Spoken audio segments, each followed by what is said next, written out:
everyone, welcome to my channel. My name is Dineo Mutika, and if you are returning, thank you for subscribing, thank you for liking, thank you for commenting, and if you're new to this channel, this is all things crop production. Today we're going to be following up from the last video that we did, which is how to start production. Today we'll be doing how to fully commercialize.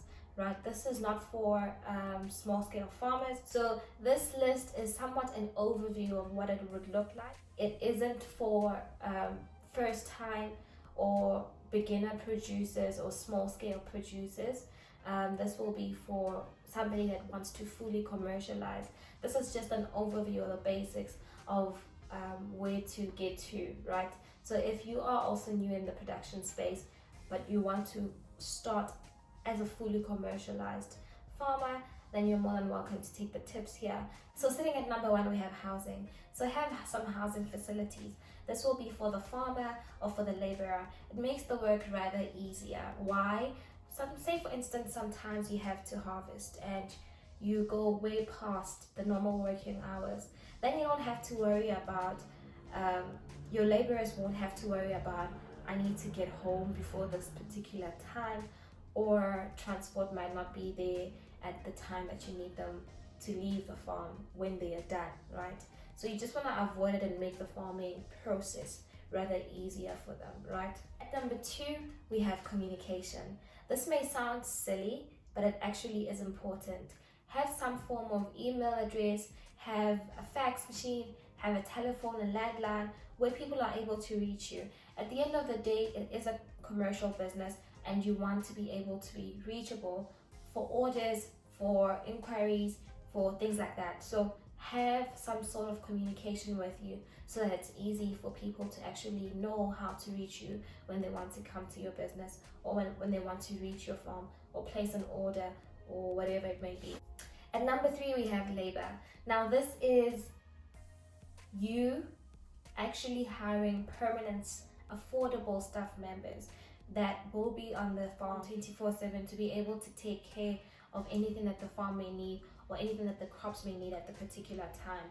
Try not to hire a lot of temporary laborers unless it's during peak hours. So when you're harvesting, when you want some packing to be done, some grading, sorting, things like that, post-harvest type of things that would need you to actually put in a lot of work, and you know that with your permanent staff members you will not be able to accommodate or be done with the work at the time that the product needs to be ready for shipping. All right, so soil and water is actually really important. These are the two most important resources that you can have on the farm and you can play around with, right? So you need something that's good.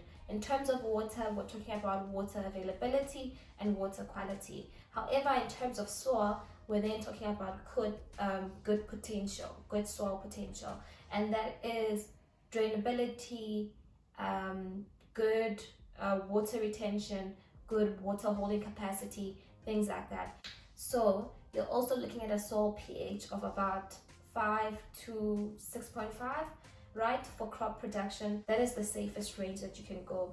If you go higher or lower, then that would mean intensive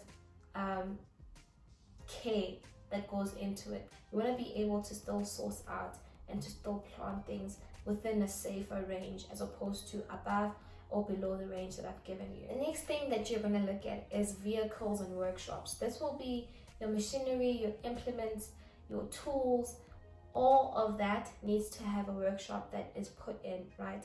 So you need storages, things like where you're going to store your fertilizers is not the same place where you can store your seed, or it's not the same place where you can store your tractors, your tools and implements, right? So just having a set workshop where you can put in all your vehicles, all your implements for working and things like that. All right, so in terms of implements, you're looking at seed or seedling planters, you're looking at disc, plow, rotivators, all these implements that sort of kind of makes the production process very easier for you, and it lets you do all the planting, the harvesting, all the practices that go into it, into making the final product. It makes it easier for you to do. So you're looking at the most efficient way of doing things, right? and having those tools or those implements in place rather makes it easy for you to know that I'm planting this amount of seeds with my planter per hectare, and it will take me plus minus a day or two. See, so it makes it rather easier for you on your side as well. So in terms of seed and seedling, what you then should look out for, or what you should do, is source out your seeds and source out your seedlings from a reputable certified nursery or a seed company. You don't want to get varieties, to order varieties, and you find that it's not the variety, but they tell you it's a variety, it's a particular variety, right? Make sure that you source it out from a reputable certified seedling house or a seed company. You want to be able to still have the quality and the value for money that you're paying, instead of paying for something and being told that it's a specific variety but it looks nothing like that variety. So just have your seeds and seedlings being sourced from a good reputable company. You're not going to regret it. It's literally value for money. If you are doing like high value crops that need like trellising or intense labor work, then you need like trellising poles, wires, or twines for that, right? It's very easy for you to it will be very easy, and it will make your job easier if you have all those tools before you actually start with the production cycle, right? Instead of actually sourcing them out when your crops are already in the ground and then you're only looking for poles or you're only looking for twines. So just having that in place makes it easier. It makes your job easier. You know, I have about 20,000 poles and that's all I need for my next production cycle. So just having that in place sort of kind of makes it easier for you. You will realize that most of the things that are on my list right now about commercializing, it's about working in the most efficient way, right? It's about just sort of kind of making the farming process, in order for you to get the produce, it's faster, it's quicker, it makes the business a little bit more easier when you have all these certain things in place, as opposed to you having to wait and then you need to buy things when you need them, and you now need to buy things at a time sensitive interval. Lastly, it's harvesting and storage.